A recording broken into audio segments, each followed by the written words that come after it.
তুমি কি দুপুরে খাবার খেয়েছো? তুমি কি দুপুরে খাবার খেয়েছো? আমি তোমাকে প্রথমে জিজ্ঞেস করেছি। আমি তোমাকে প্রথমে জিজ্ঞেস করেছি। ধুর, তুমি আমাকে কপি করছো কেন? ধুর, তুমি আমাকে কপি করছো কেন? আচ্ছা জান, চলো শপিং করতে যাই আমরা। হ্যাঁ, আমি দুপুরের খাবার খেয়েছি।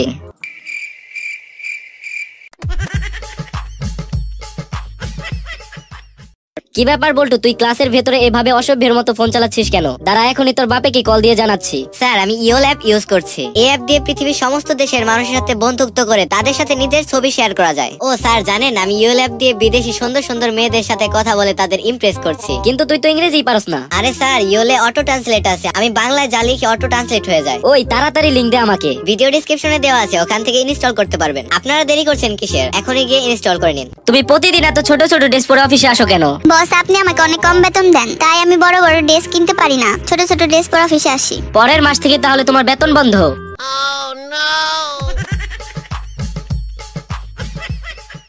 বল্টু, তুই ঈশ্বরচন্দ্র বিদ্যাসাগরকে চিনস? না ম্যাডাম। তুই নিউটনকে চিনস? না ম্যাডাম।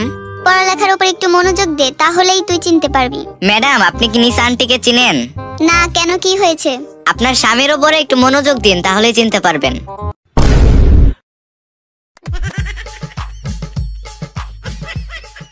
কালকে যিনি আমার কল রিসিভ করেছিলেন, উনি কি তোমার স্বামী? ছি ছি, তুমি আমাকে এসব কথা বলতে পারলা? ও সরি, আমার ভুল হয়ে গেছে, আমাকে মাফ করে দাও। আচ্ছা ঠিক আছে। তা উনি কে? আমার ছেলে, ক্লাস 10-এ পড়ে।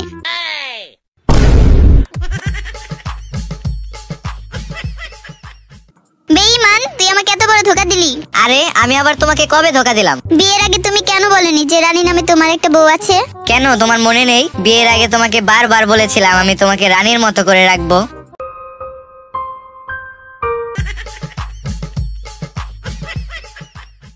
আমার বয়স 40 হয়ে গেছে, তবু একটা লোক আমার প্রশংসা করলো আমি নাকি দেখতে অনেক সুন্দর। নিশ্চয়ই ও ভাঙাড়িওয়ালা আজাদ। হ্যাঁ, তুমি কিভাবে চিনলে? আরে, ওর কাছে পুরনো ভাঙাড়ি নষ্ট জিনিসই ভালো লাগে, তাই ও সবের প্রশংসা করে।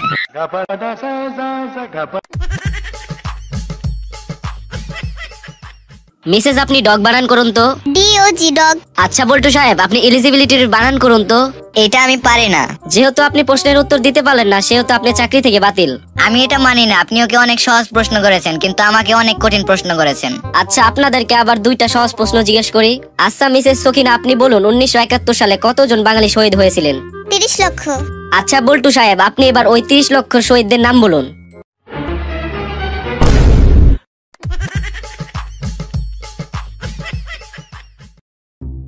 কি ব্যাপার, তোমার মন খারাপ কেন? আজকে আমি পোস্ট টেস্ট করাতে যাব, তো এর জন্য। এটাতে মন খারাপের কি হলো? আগের বার আমি থুতু টেস্ট করাতে গিয়েছিলাম, ডাক্তার আমার জিহ্বা কেটে ফেলেছিল। আজকে আমি পোস্ট টেস্ট করাতে যাব, তাই চিন্তায় আছি ডাক্তার এবার আমার কি নাকি কেটে ফেলে।